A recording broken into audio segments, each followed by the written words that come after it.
They say winning ain't everything.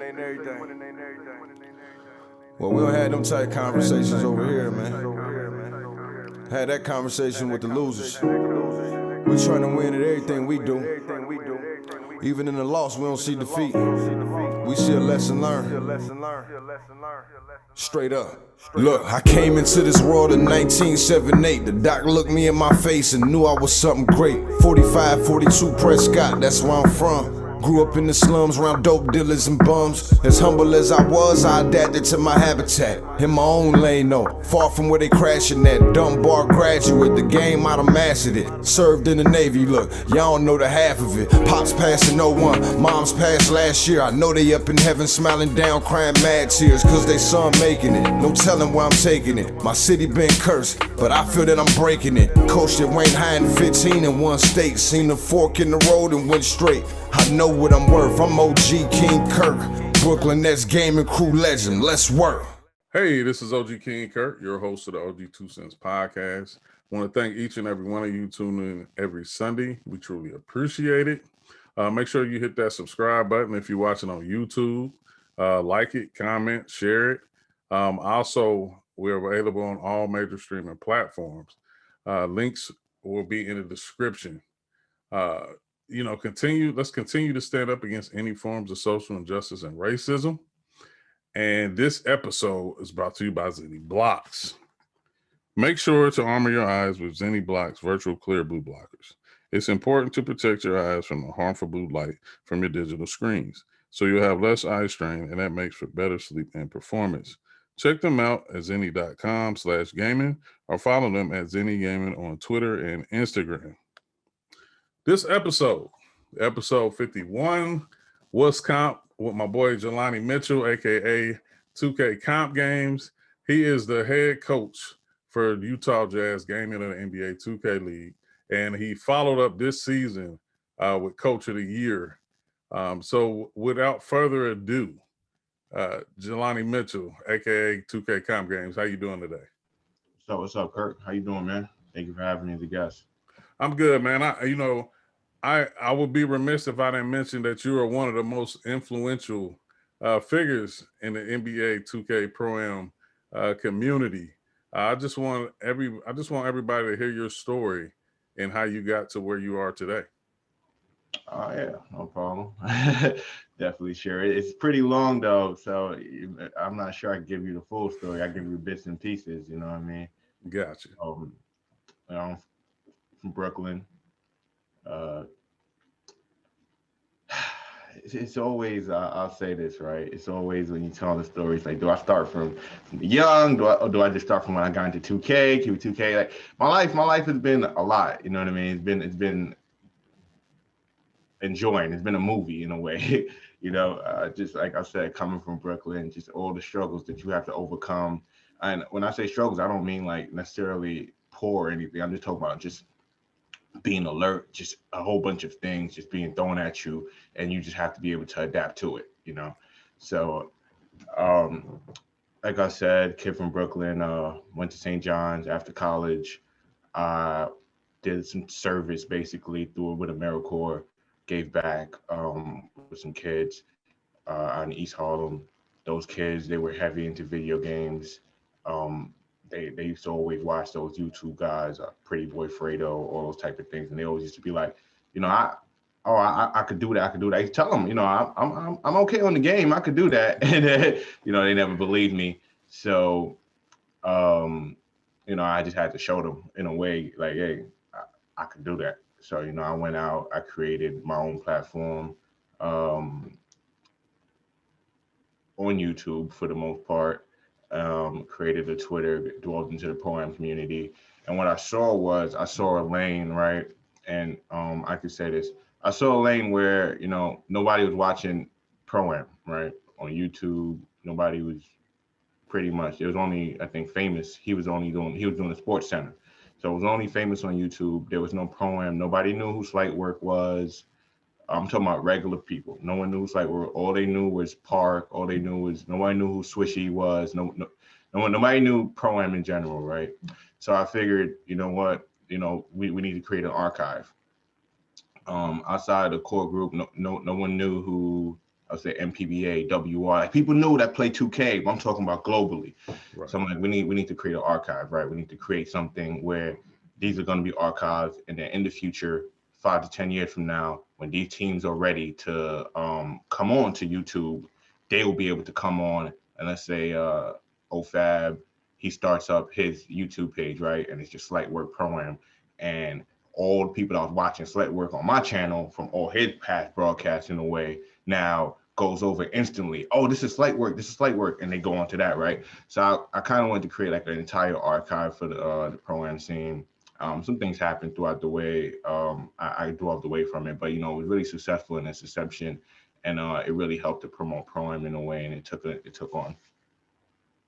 Got you. Now, what 2K was it that you started to get heavily involved into the community?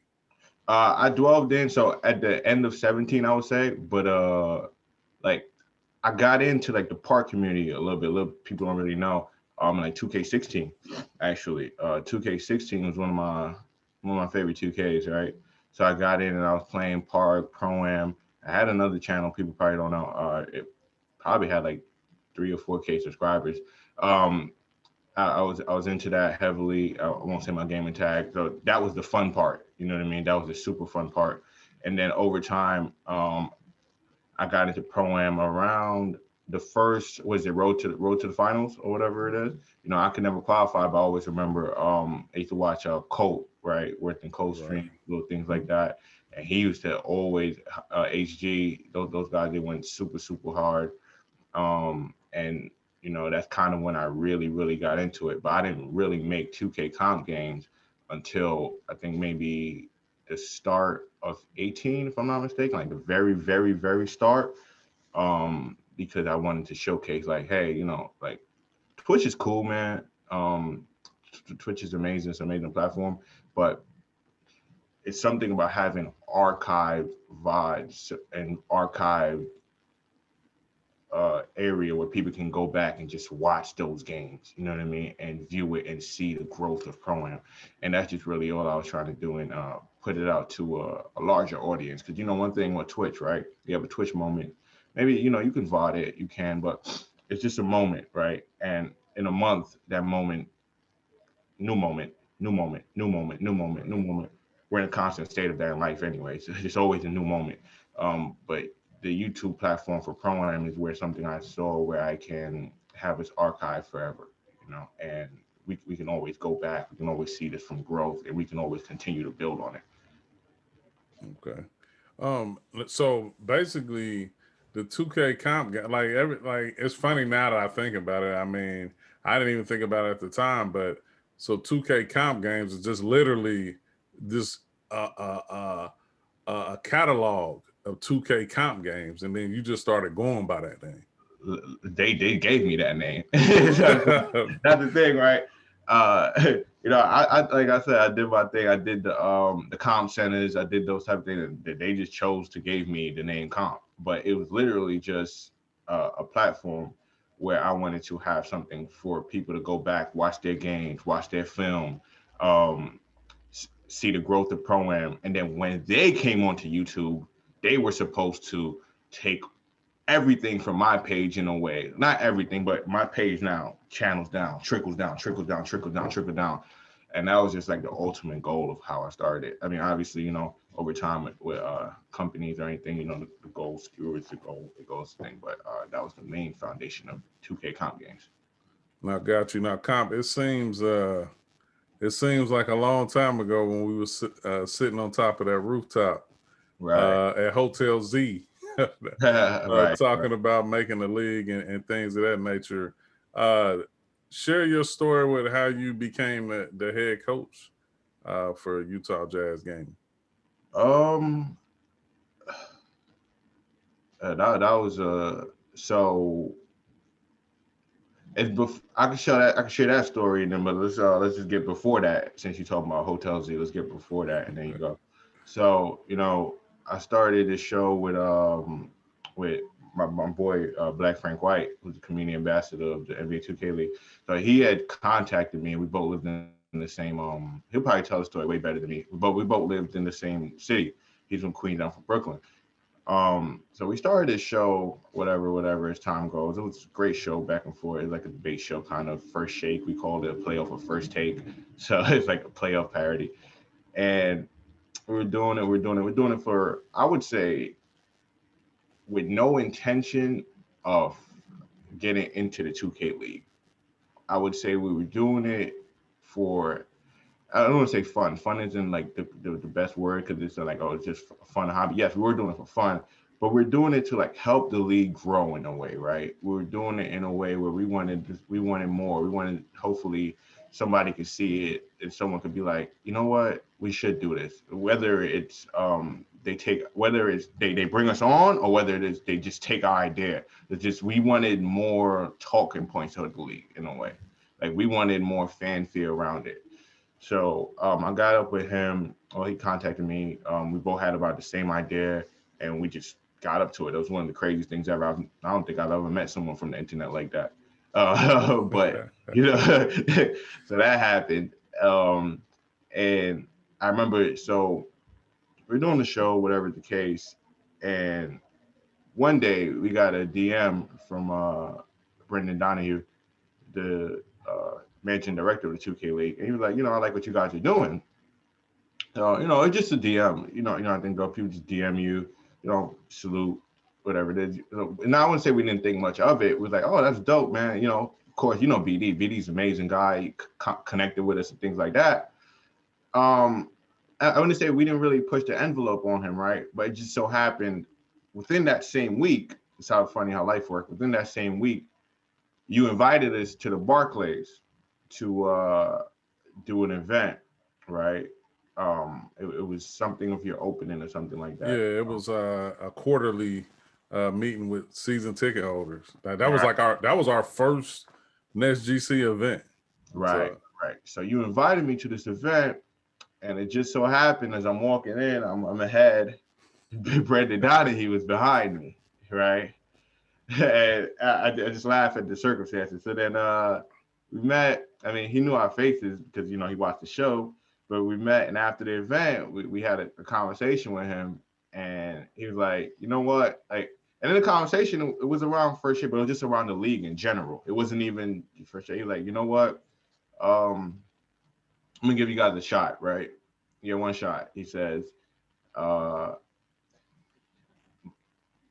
people, this, that, and the third. It's possible that your content may be, a little pushing the envelope a little, but let's try it. You get one shot.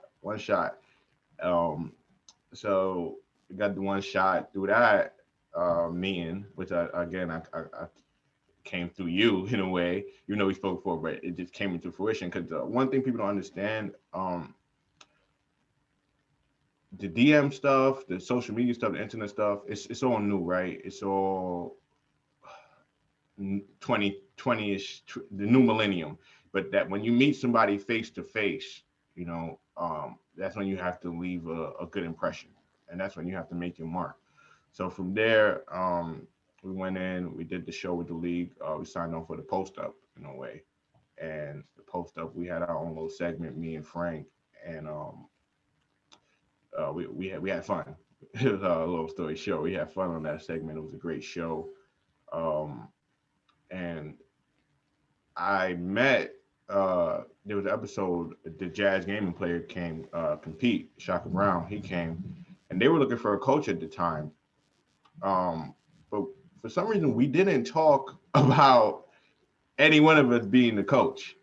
We didn't talk about any one of us being the coach. So we were just talking. We just met. It was like, oh, you cool people, you cool vibes. And I guess the point of me even telling the story this way is I want to say sometimes when you're searching for things, it doesn't come in a way. When you go out and you consistently search, but when you do things with good intentions and a purpose behind it, and that purpose is you want, like, the purpose isn't only personal gain. Great opportunities fall into your lap, right? So like I said, met compete. We hit it off in just a regular way. Nothing about the job, nothing at all. Like, obviously the player, he doesn't have he's not hiring any, but nothing about it. Just where life puts you and the people that you meet. A few months later, I think I believe I applied for the job like maybe 3 weeks later or 2 weeks later, but a few months later, I applied. They interviewed me. They flew me out. Got a tour. Um, Went to the game, tour of Utah. Really loved it. Really loved being out there. It was sort of different coming from New York in a way. Not sort of different. It was different, but it was a good type of different, right? It was New York is always hustle, adapting. I understood till I went to Utah or been to Salt Lake City that I always lived in a constant state of on edge, right? And on edge doesn't necessarily mean on edge.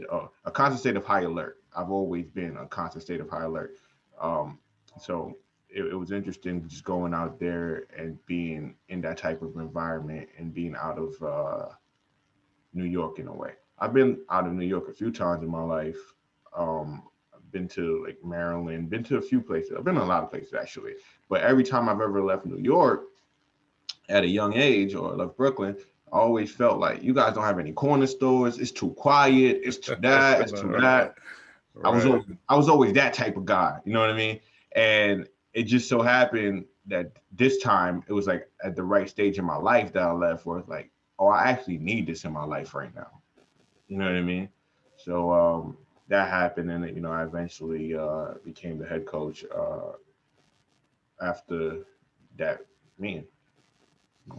No, it really, it's funny because when I look back at it, the way me and you met, I was watching the show and I seen the MPBA flash across when y'all was talking about games and stuff like that. And I don't know why I reached out to you first because I did hit up Frank later, but I just wanted to see what it was about. And I'm like, I know sometimes people think like, oh man, like he might be tripping because we using the MPBA logo and this, and I'm like, nah, I thought the show was dope. Like, and Right, that made me want to get to know y'all, and right, not knowing that we would actually like ever meet in person, right, and then that pretty much solidified everything, and that's why I like with social media. I always use it for the greater good. I know it's a lot of negativity on social media, but that's in the world in general. But for me, I try to always just use it to connect. mm-hmm. And I went from watching your content to DMing you, getting to know you, and then we met, and we stayed in touch, and then we both received opportunities. All of us received opportunities that we were not headhunting. Like it Right, was, and the one thing I liked about First Shake was that, first of all, starting with Famous, because Famous kind of he laid the groundwork for content that was not being created mm-hmm. outside of leagues.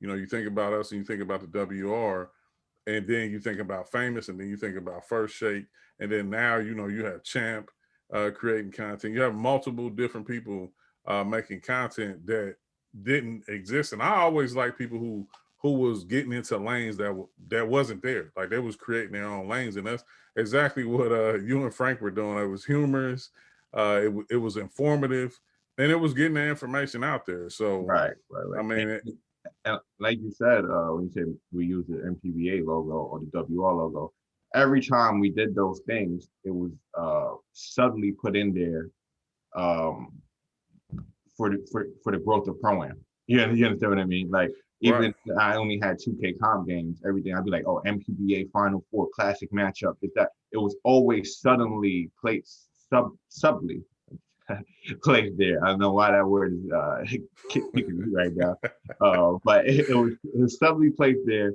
for the growth of pro-am. You know what I mean? So people say, "Oh, what's MPBA? What's WR?" Even if you know what I mean. So it was always there, and like I said, the intention was always about growth, not about placement. When I say placement, it's where the placement you're going to be later on in life. It's always just about growth and where this takes you. It takes you. Right. The season 3, obviously, it caught all of us by storm with the pandemic, different things like that. But you went on and had a phenomenal run.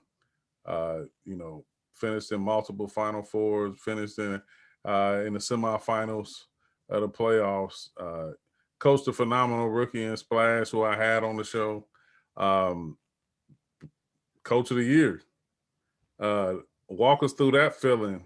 Although, you know, obviously you didn't reach the goal that most of us set out to get. I mean, but still being recognized for your efforts as the top head coach in the league. How did that feel? It felt expected in a way. And when I say that, it's um not the award. The award is a team award. I'm talking about the overall season. You know, the overall season we came in knowing what we were capable of. From basically October, you can go back. You know, I was telling people in a way, you know, I'm gonna win this award, but I wouldn't say yes. I spoke into existence, but winning the award isn't something that was on my goal. It was something that I knew would come. You know what I mean? Because I knew the type of players that I had. I had players that wanted to win for me. And with that, I just automatically knew what was to come with it. Obviously, you know, like you said, we didn't hit the ultimate goal. But the thing I want people to really understand in life, right?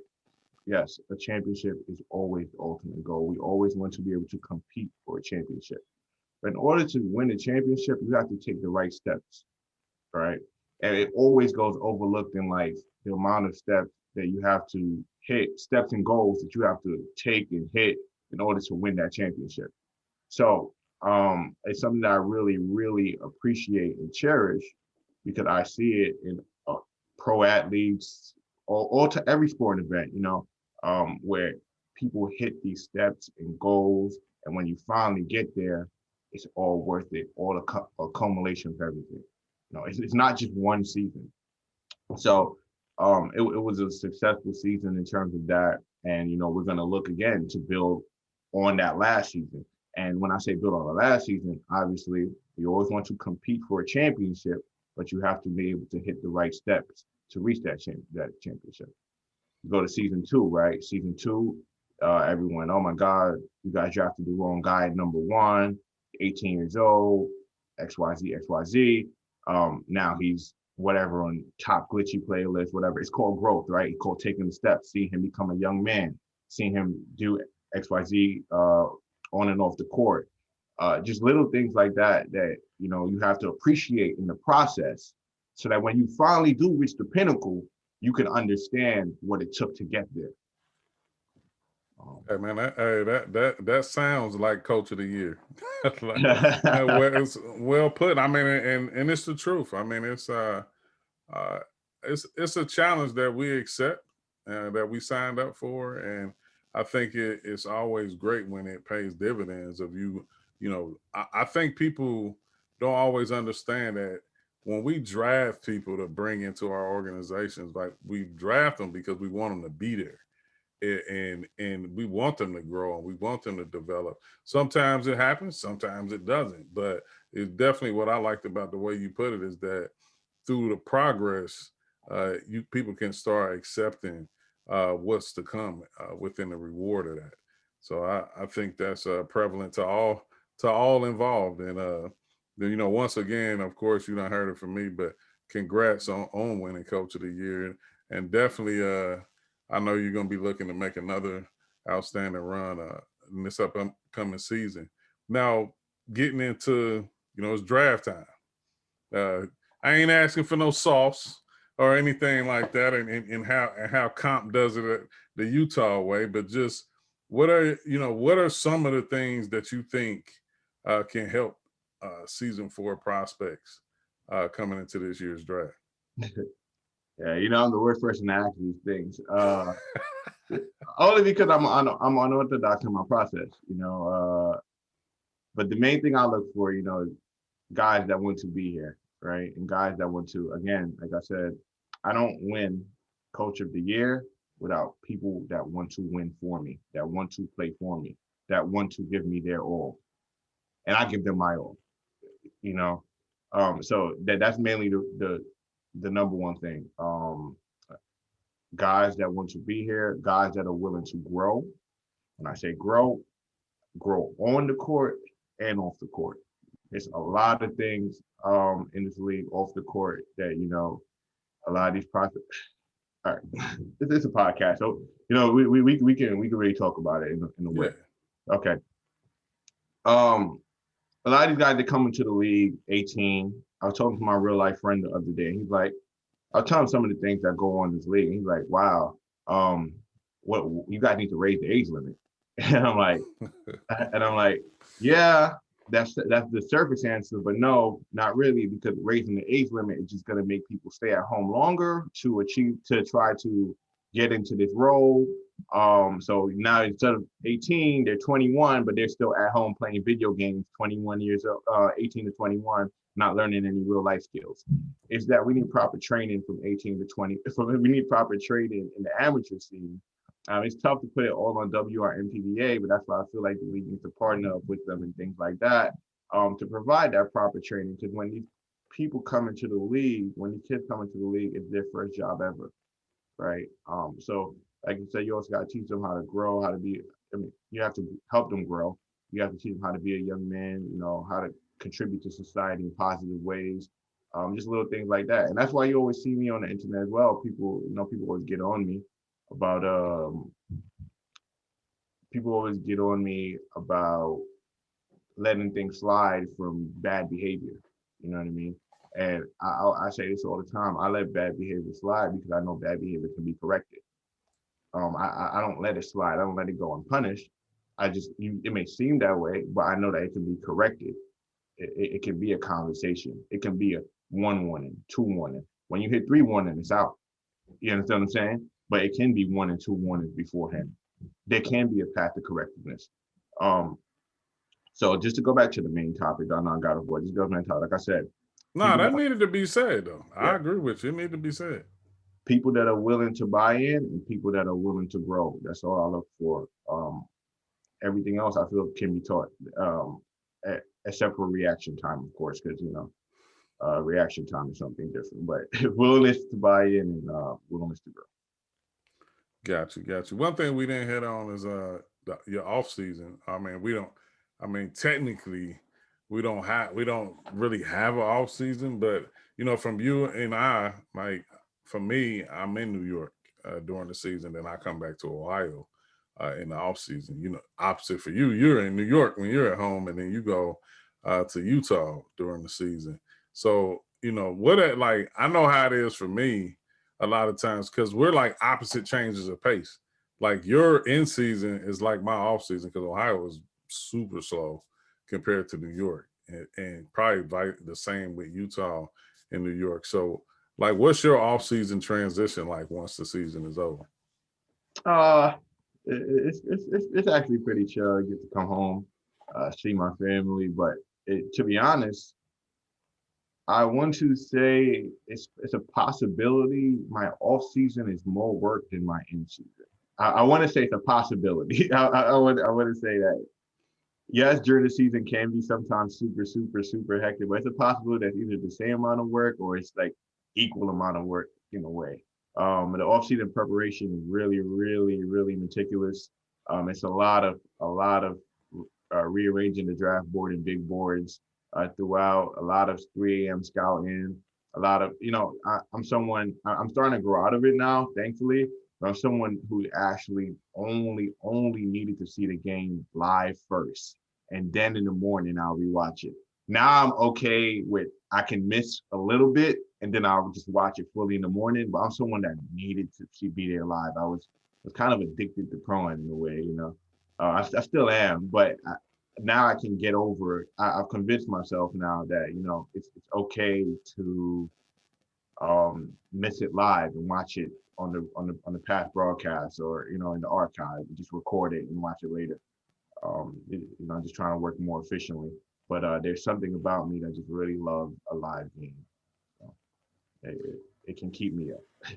Nah, I can feel it. I mean, I watch back a few games, but I like to catch them live and feel the vibes of the game and the series and everything like that. But with everything like now with the way our structure is set up, and I have no true complaints. I mean, because the more events that's going on, the more interest and the more awareness that spreads about Pro-Am, and then hopefully that kind of transfers over into the 2K League. I mean, because Pro-Am is us essentially.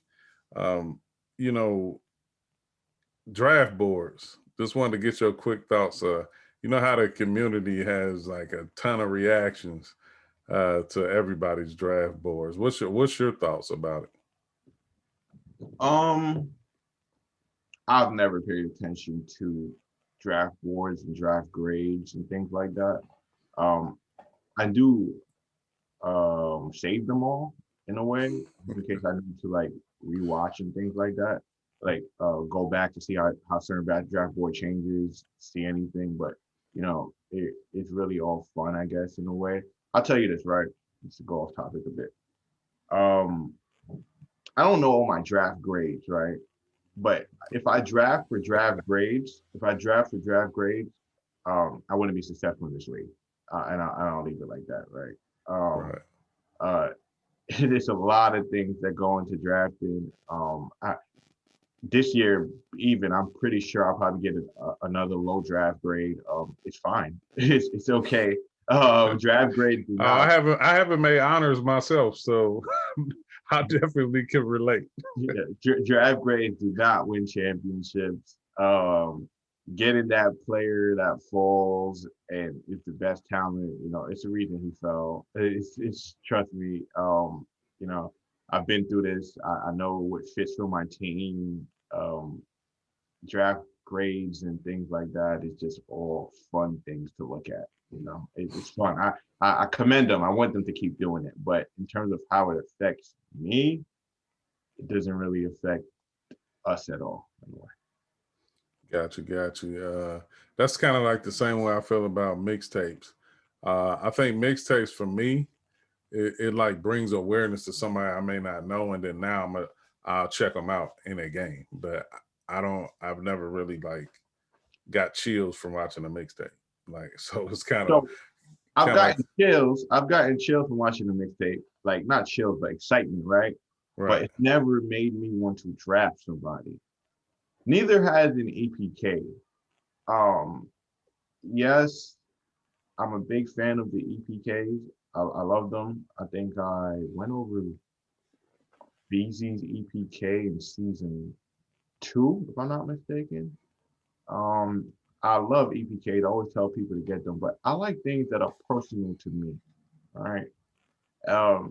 If you want me to really look at you, I look at everything. But if you really want me to look at you, like go beat Splash. He plays every night. He's a game head. You know what I mean? Ree is a game head. Go beat him. Like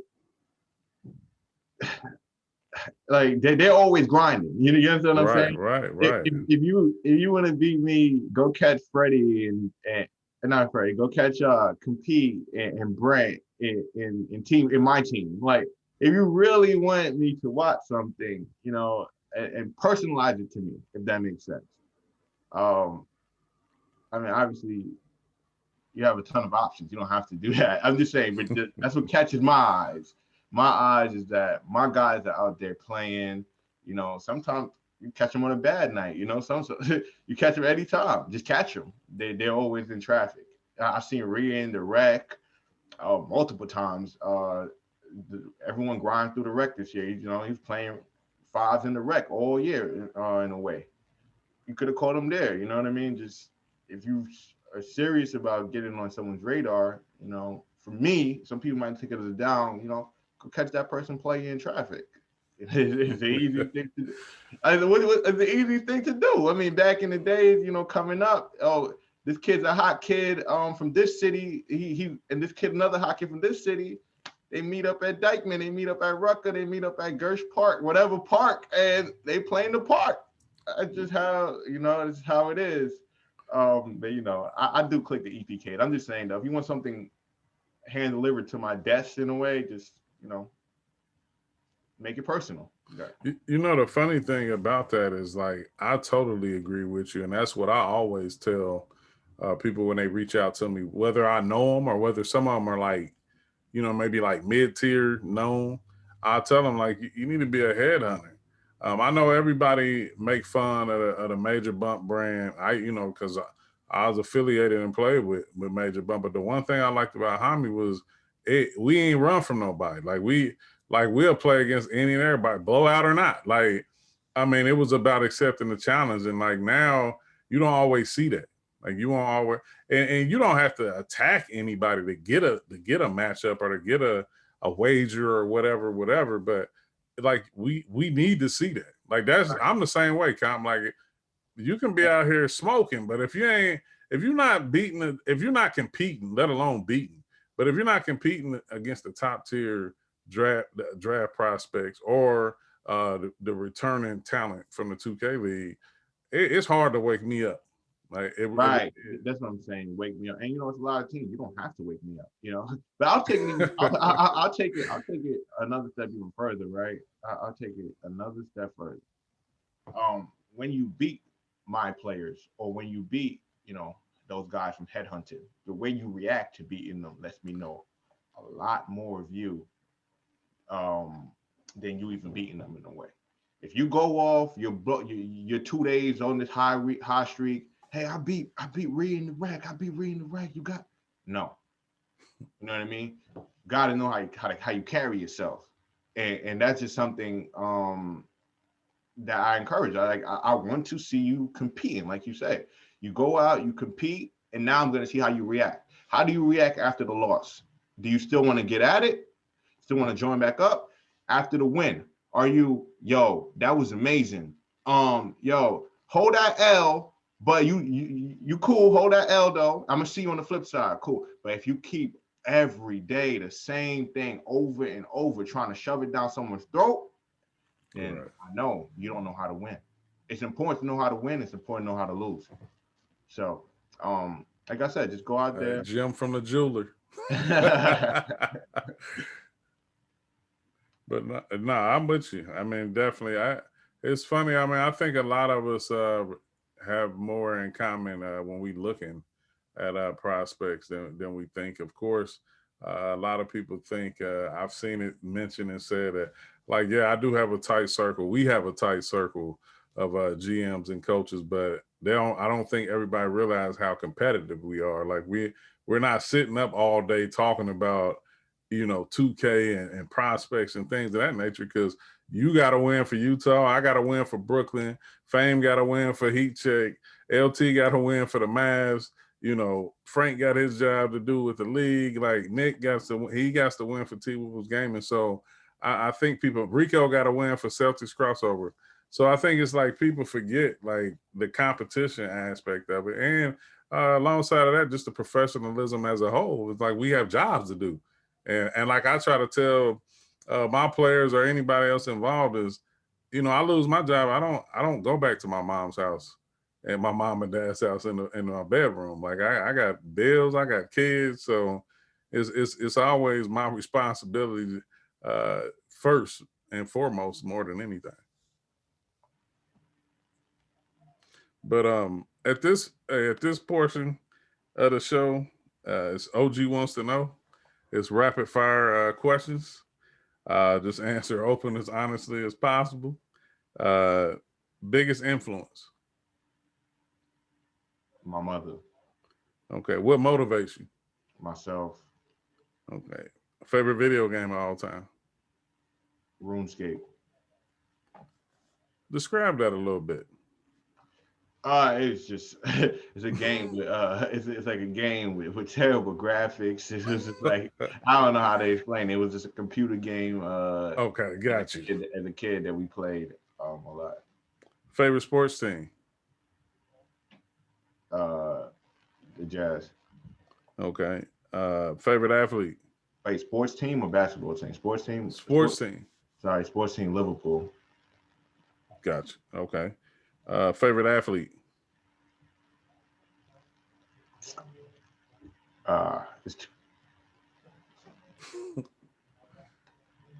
Steven Gerrard, Liverpool, I guess. It's tough, man. Let's skip that one, man. I know it's rapid fire, but let's skip that one. It's tough. You can name more than one. No, it's just tough. It's like when I look at athletes, is what do I clarify? What do I, do I just go with? I could be like Jordan, he won 6 chips, but that's not really my favorite athlete. I'm looking for someone that had an impact, like maybe you want to be like, oh, man, I should play the sport. You know what I mean? You know what? Oh, All right. okay. Okay, I my got you. favorite athlete is Rhea. Okay. Okay. Favorite actor and actress?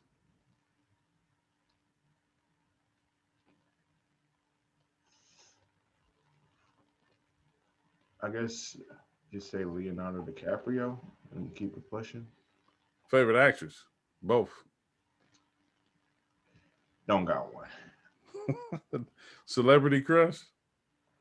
Nah, you know me, man. Favorite movie of all time? Favorite movie of all time? Um, let's go with the Harry Potter series. Okay. Favorite gaming console? The PS3. Got you. The PS3. What would you be doing if you wasn't doing what you're doing now? Oh, that's tough.